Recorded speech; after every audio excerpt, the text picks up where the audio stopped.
그 결의문 중에 하나가 뭐냐면은 선교하지 않는 교회는 장로교회가 아니다. 선교하지 않는 교인은 장로교인이 아니다.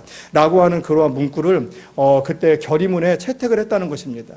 오늘날도 우리가 총회를 하면 총회 때 항상 결의문이 있죠. 그 결의문이라는 것은 그때 그 총회 때마다 굉장히 중요한 안건들 그리고 총회가 어떤 방향으로 나아갈 것인가를 결정하는 게 그게 하나하나의 결의문인데요. 그때 1907년도에 대한예수교 장로회 제1회 동로회 때 결의했던 결의문 가운데 그 가운데 하나가 선교하지 않는 교회는 장로교회가 아니다. 선교하지 않는 교회는 장로교인이 아니다. 라고 하는 것을 결의하면서 이기품 목사님을 최초의 개신교 선교사님으로 제주도에 파송을 했다는 것입니다.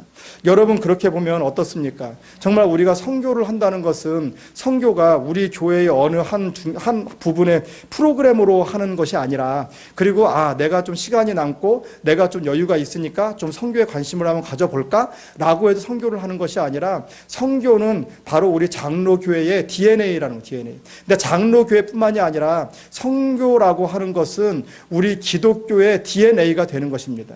여러분 정말 우리 장로교회뿐만이 아니라 우리나라에 있는 모든 교회가 선교의 빛을 지지 않는 교회가 어디 있습니까? 선교 때문에 교회가 생겨나게 된 것 아니겠습니까? 그리고 여러분 내 개인 자신도 내가 예수 그리스도의 복음을 내가 받아서 정말 구원받은 백성이 되었는데 구원받은 백성이 된 이유가 무엇입니까? 내가 선교가 아니고서는 내가 구원을 받았겠느냐 이겁니다. 그렇기 때문에 우리는 선교의 빛을 지은 것뿐만이 아니라 우리는 선교라고 하는 그 DNA를 가지고 있는 게 바로 크리스찬입니다. 여러분 그 말에 동의하십니까?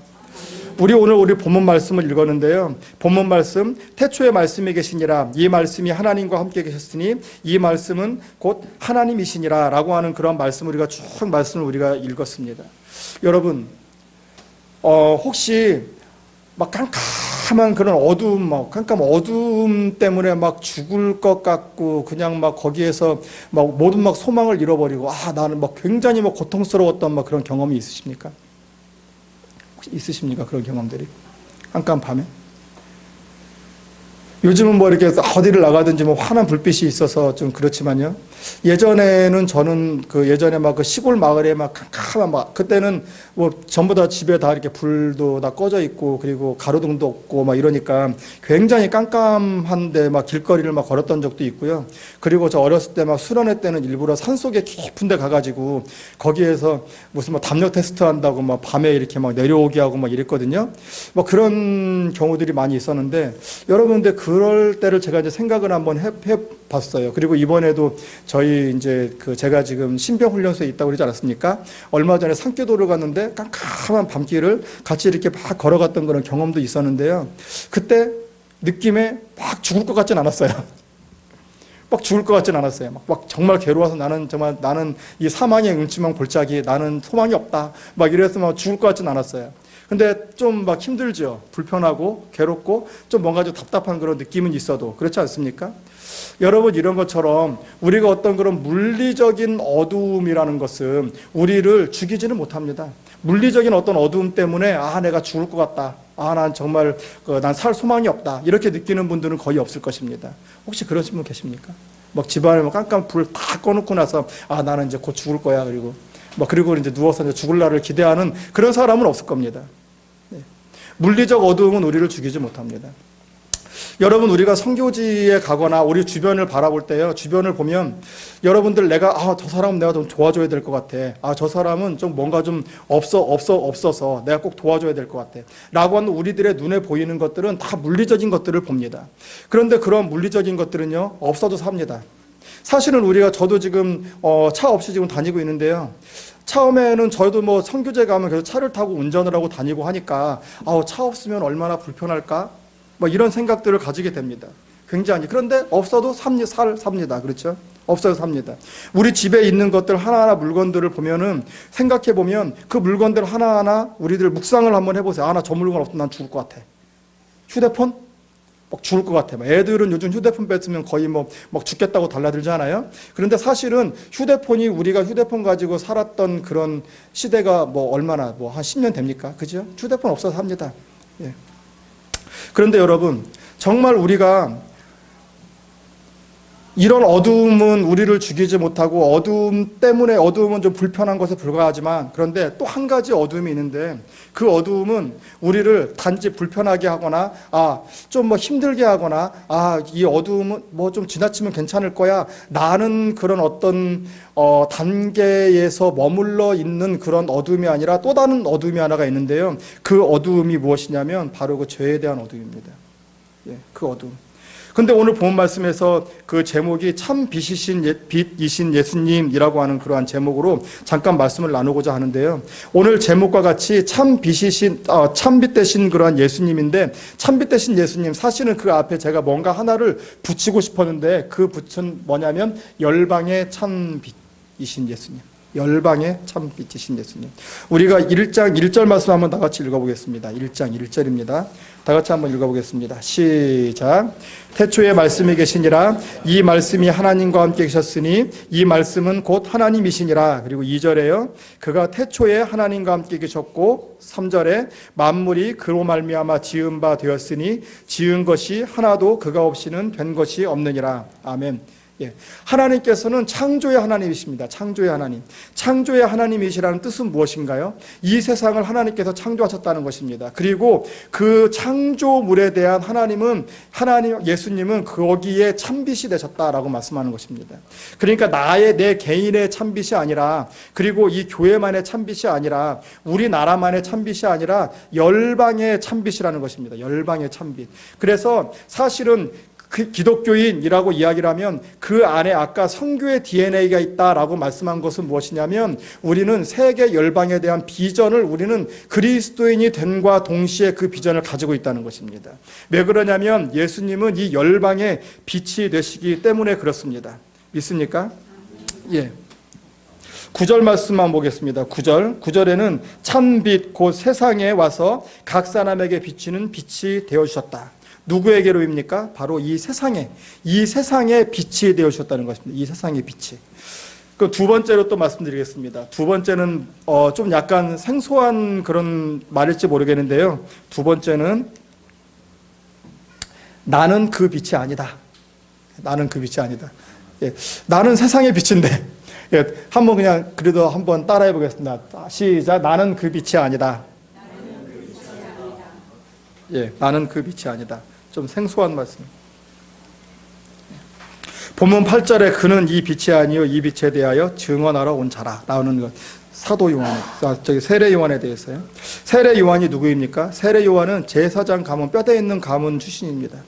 그리고 세례 요한은 예수님의 6개월 앞선 사촌 형입니다.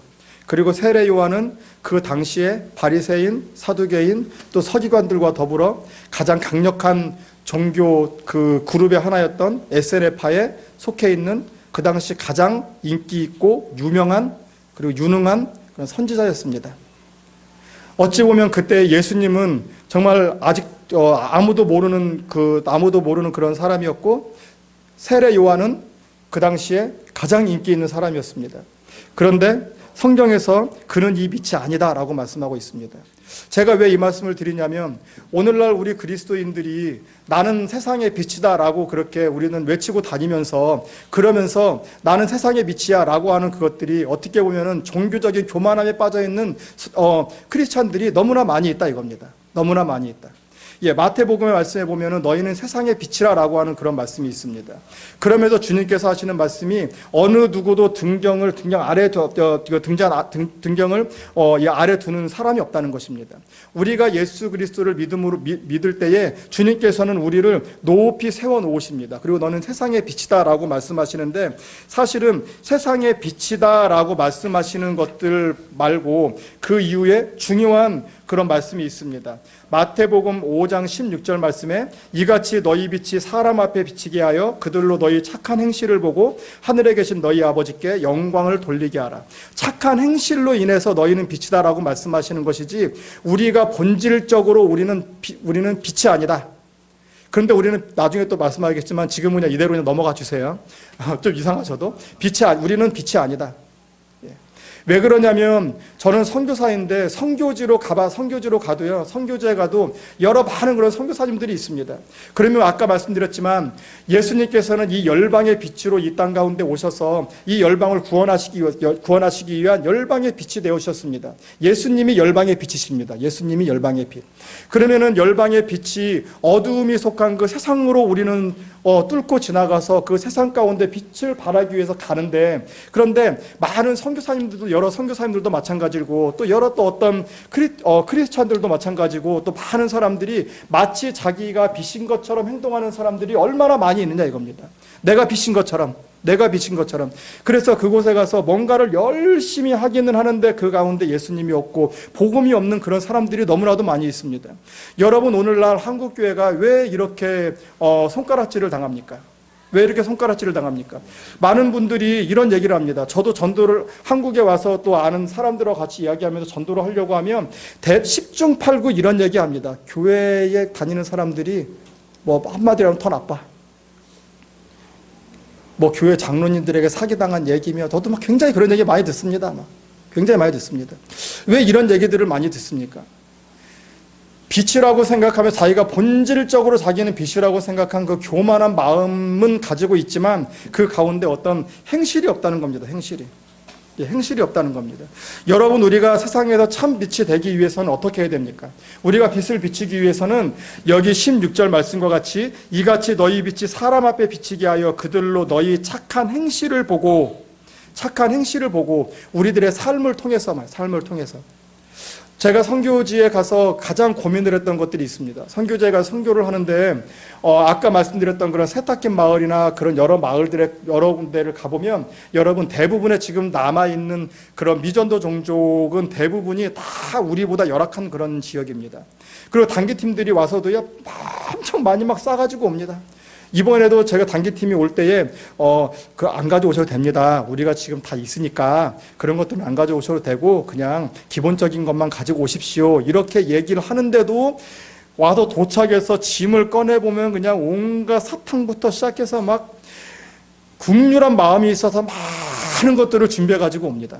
여러분, 그게 나쁘다는 게 아니죠. 그런데 이런 것들을 가지고 저는 고민한 게 있었습니다. 뭐냐면은 이것들을 어떻게 나눠주지? 나눠주기 싫어서 그러는 것들이 아니라 이런 그 사람들에 가서 하나하나 나눠주면 얘네들이 버릇되지 않을까? 이런. 여기 그 세탁기 마을에 처음에 가서 이제 처음에는 우리가 어떤 생각을 가졌냐면 우리가 피딩 사역을 좀 해야 되는데 제가 이제 전에 들은 많은 얘기들이 있지 않습니까? 어떤 러시아라든지 필리핀이라든지 이런 데서도 피딩 사역하시는 선교사님들이 있어서 그분들이 닭죽을 이렇게 써가지고 닭죽을 이렇게 갖다 놓고 빈면 마을에 가서 이제 줄 서서 쫙 오면 이렇게 국자씩 한국자씩 확 떠주는 이런 거. 처음에 저도 이제 그런 생각을 했단 말이죠. 그래서 아내하고 처음 얘기한 게 아마 닭죽 얘기를 처음부터 했을 거예요. 그래서 닭죽을 처음에는 그래서 닭죽을 써가지고 닭죽을. 근데 닭을 몇 마리로 죽을 쓰니까 이게 양이 굉장히 조그만 겁니다. 그래서 이제 물을 붓고 다시 이제 양을 좀 많이 하려고 막 해가지고 갔더니 내가 먹어도 맛이 없는, 전혀 맛이 없는 이제 그냥 물맛만 나는 그런 닭죽이 되었습니다. 그래서 이제 그 죽을 가지고 이제 나눠줘 처음 사역이 이제 그랬었는데, 그러고 나서 이제 생각을 하다 보니까 나 같아도 그 죽은 안 먹겠다. 나 같아도 차라리 저기 산에가 있는 바나나는 내가 따먹어도 이 죽은 먹지 않겠다. 그래서 조금씩 이제 그 음식이 이제 좀 뭔가 개발되고 했던 게 이제 사모님이 우리는 안 줘도 그 아이들에게는 준다는 어떤 그런 맛살, 소세지 이런 거를 준비해서 이제 좀 풍성하게, 그래도 어느 정도 되도록이면 좀 풍성하게 준비를 해서, 그러면서도 마음 한켠에 이렇게 해주고 가면 우리도 장사하는 사람이라면 남는 게 별로 없을 것 같고, 또 거기에 그렇게 나눠주고 가면 이 사람들이 그거 가지고 버릇되진 않을까, 이런 생각이 드는 겁니다. 그러면서 이제 한편으로 주님께 그리워하고 돌아오면은 또 마음속에 또 감동을 주시는 게, 어떤 감동을 주시냐면 그렇게 섬기라는, 그렇게 섬깁니다. 자식을 섬기듯이, 우리 자식을 섬기듯이. 그 아이들이 처음에 또 끝나고 나면은 아이스크림 좀 사주세요 이런 얘기를 합니다. 한두 번은 사줬는데 그 다음에 또 할 때 이 아이스크림을 사주면은 얘네들한테 계속 사줘야 될 것 같은데, 버릇될 것 같은데, 계속 그런 생각이 드는 겁니다. 그런데 그런 생각을 들 때마다 또 하나님께서 감동을 주시는 게, 어떤 감동을 주시냐면 줘라. 그거 뭐 우리나라 돈으로 100원도 되지도 않는 거. 선심 써라. 그 사실은 정말 그런 마음으로 하나하나씩 막 이제 그런 마음들을 주시는데요. 그래서 저희는 가면은 어떻게 하면 그래도 그냥 우리가 할 수 있는 만큼의 어떤 그런 준비를 해 가고요. 그리고 끝나고 나면 교회 와도 갈 때 아이스크림 하나 사주고, 그리고 그 마을에 가서도 끝나고 나면 아이스크림을 하나씩 다 이렇게 돌려주고, 이제 그러고, 그렇게 안 하면 또 이제 마음도 어렵고, 이런 마음들이 있는데, 그러고 나서 이제 어떤 한 아이들이 이제 종종 와가지고 귓속말로 조용조용 얘기합니다. 아짠, 이건 목사님인데, 아짠, 왜 아짠은 우리한테 이런 걸 자꾸 사주세요? 막 이렇게 이제 물어보는 겁니다. 그러니까 처음에는 막 우리가 생각하기에 그것이 그냥 뭔가 막 걔네들이 버릇될 것 같고, 더 많은 걸 줘야 될 것 같고, 막 손해볼 것 같고, 막 그렇게 하는데, 우리는 사랑은 무조건적인 사랑. 하나님께서 우리들에게 그런 사랑을 주셨기 때문에, 우리도 이웃에 가서 복음을 전할 때 자꾸 계산하면서 이렇게 뭔가를 이렇게 사랑을 전하려고 하는데, 사랑은 계산하지 않는 사랑. 예, 조건 없는 그런 사랑. 예, 그런 사랑이 정말 중요한 것 같습니다.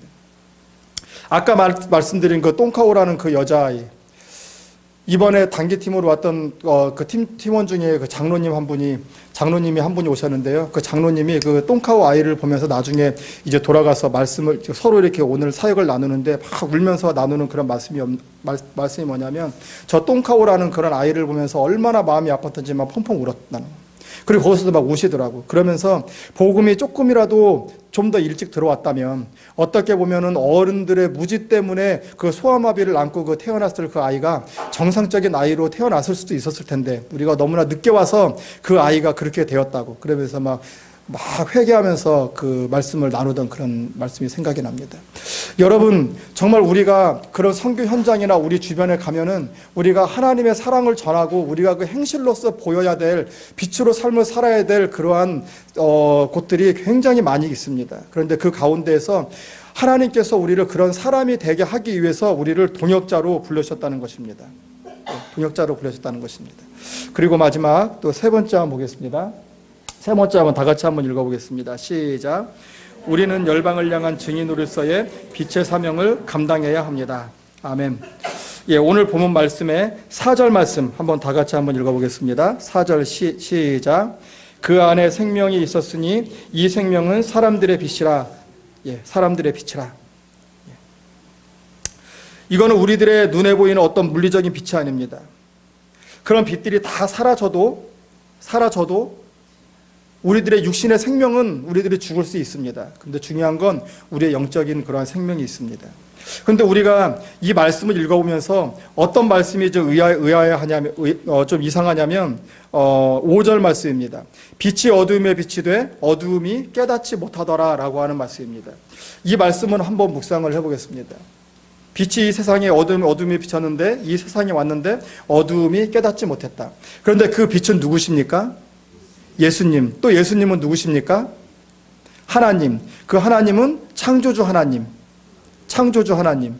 이 세상을 창조하시고 역사를 주관하시는 그 예수님께서 빛으로 이 땅 가운데 오셨는데 어두움이 깨닫지를 못했다. 두 가지 의미가 있습니다. 첫 번째는 뭐냐면, 이 세상의 어두움의 관점으로 바라본다면, 이 어두움이 빛이 왔으나 깨닫지 못했던 그 이유는 뭐냐면, 그 어두움조차도 자신들이 가지고 있는 어두움조차도 깨닫지 못하는 상태에 있었기 때문에 그렇습니다. 어두움조차도 어두움으로 깨닫지 못하고 있었기 때문에 참 빛이 왔지만 그 빛을 깨닫지 못하는 것입니다. 우리가 전도할 때 왜 전도가 안 됩니까? 왜 전도가 안 됩니까? 어떤 사람이 주님께로 나옵니까? 내가 죄인이라는 그 사실을 깨닫는 사람, 내 삶의 문제가 문제라는 것을 인식할 수 있는 사람, 그리고 내 어려움이 어려움이다라고 하는 것을 인식하는 그 사람이 주님께로 돌아오게 되는 것입니다. 선교지에 가서도 왜 우리가 선교사들이 왜 답답합니까? 그 답답한 이유가 뭐냐면, 자신들의 죄가 죄인 줄도 모르고 살아가는 그런 사람들이 있기 때문에 그렇습니다. 자신들의 어려움으로 인식하지 못하고 살아가는 사람들이 있기 때문에 그렇습니다. 저 아이들 세탁기 마을에 그 아이들이 자기들이 빈민이다라고 하는 걸 인식하면서 살아갈까요? 그 아이들이 나는 정말 어려운 환경에서 자라고 있어 라고 하는 것을 인식하면서 살아갈까요? 그 아이들이 나의 부모님, 나의 주변에 있는 그런 어른들은 나를 돌보지 않아서 나는 정말 괴로워 라고 생각하는 그런 마음으로 살아갈까요? 절대 그렇게 살아가지 않습니다. 아까 말씀드렸잖아요. 그 아이들은 정말 야생마와 같다고. 그 현장에도 자기들은 야생마와 같이 살아가고 있을지언정 자기의 삶의 문제가 어떤 문제인지 알지 못하고 살아갑니다. 어른들도 마찬가지입니다. 더군다나 거기에 가면, 우리는 태국 이야기하면 동성애, 동성연애, 성적으로 문란한 것. 아까 말씀드렸지만 꾸안본 마을에 그 마을 동성동본으로 결혼하고 있다는 것은 그것만으로 문제가 끝나는 것이 아니라 그 아이들은 초등학교만 다니면 대부분 학교를 다니지 않습니다. 그러면 초등학교를 다니던 아이들이 마을에 다니면서 그냥 짝을 짓고 하다가 아이를 낳으면 애 남겨놓고, 그리고 그 부모들은 또 어딘가를 또 떠나게 버리게 되는, 계속 그런 악순환이 벌어지는 것입니다. 그런데 그것들을 자기가 그게 죄다라고 인식하며 살아갈까요? 문제다라고 하면서 살아갈까요? 절대 이렇게 살아가지 않습니다. 정말 답답한 게 뭐였냐면, 그런 마을에 가서 복음을 전하고 사역을 하는데 궁극적으로 저 아이들을 나중에 어떻게 저 아이들을 이러한 환경이나 죄의 환경이나 그런 오염된 이런 문화 가운데서 어떻게 보호해 주지? 라고 생각하니까 답이 없는 겁니다. 답이 없어요. 그 문제에 대해 답이 하나도 없는 겁니다. 이런 인식의 문제들이요. 어떻게 저거를 해결하지? 어떻게 해결하지? 깊이 내려가다 보니까 결국에는 복음이 그 땅을 변혁시키지 않으면 그 땅은 변화될 수가 없는 것입니다. 여러분 믿습니까? 예, 복음으로 변혁을 시켜, 그 땅이 변혁이 돼야 그 가운데서, 예를 들어서 처음에 당신의 문제가 무엇입니까? 우리도 같이 가서 한번 얘기해 보세요. 10중 8구 돈이 없어요. 그럼 왜 돈이 왜 필요한데요? 나는 좀 부모님이나 우리 집에 친척들이, 가족이 지금 아픈데 병원 갈 돈이 없어요. 그러면은 어디가 그렇게 아픕니까? 몸에 어디가 안 좋아요. 그럼 약이 필요하시겠군요. 그럼 약을 주는 데서 끝나는데 깊이 내려가다 보면은 약이 필요하겠군요. 라고 해서 계속해서 왜 약이 필요합니까? 왜 건강이 좋지 않습니까? 수질이 나빠요. 왜 수질이 나쁩니까? 그러면은 이런 모든 것들을 다 내려가다 보면은 깊은 곳에 가면 역시 그 세계관을 바꿔야 되는 것입니다. 세계관을. 그러니까 이런 자기의 어두움조차도 깨닫지 못하기 때문에 그 빛을 인식하지 못하는 겁니다. 여러분 전도할 때 여러분들 낙심하지 마십시오. 전도할 때 낙심하지 마십시오. 복음 전할 때 낙심하지 마십시오. 왜냐하면 우리는 그 빛을 받아 빛을 알고 우리는 빛의 자녀로 나아가지만, 그 사람은 우리는 어두움이라고 생각하지만 사실은 그 어두움조차도 어두움으로 인식하지 못하고 있기 때문에 그 빛을 깨닫지 못하게 되는 것입니다. 그리고 두 번째, 예수님의 입장에서 한번 생각해 보겠습니다. 예수님께서는 사실은 전지전능하신 하나님이십니다. 믿습니까? 빛도 그냥 빛이 아니라 참 빛입니다. 이렇게 머리 믿는 참빛이 아니고 참빛이십니다. 창조주 하나님이십니다. 빛 그 자체란 말이십니다. 그 빛 자체. 그 빛이신 예수님께서 이 땅 가운데 오실 때에 그 빛을 환하게 비추고 창조주 하나님으로 영광스럽게 이 땅에 오셨으면 그 어두움이 깨닫지 못할 리가 없습니다. 하늘을 한번 보십시오. 오 주님 어서 오시옵소서, 영광의 구름을 타고 나팔 소리와 함께 오시옵소서 하면서 하늘을 바라보실 때, 만약에 저 하늘의 영광스러운 그 예수님께서 빛을 발하시면서 이 땅에 오신다면 세상에 그를 깨닫지 못할 사람이 어디 있습니까? 그런데 그때 그런 모습으로 우리 주님께서 오시면 이 땅은 어떻게 된다고요? 그 모습으로 이 땅에 오시면 이 땅은 심판당하는 겁니다. 믿지 않는 사람에게는 소망이 사라져버리는 것입니다. 영광스러운 모습으로 우리 주님께서 이 땅에 오셔서 어두움이 깨닫게 되는 그 순간, 어두움은 빛으로 향하는 게 아니라 그 어두움은 산산조각 나버리는 것, 그냥 죽음인 것입니다. 그런데 예수님께서 그런 모습으로 초림하지 않으신 것에 대해서 정말 감사합니다. 그건 하나님의 한량없는 사랑입니다.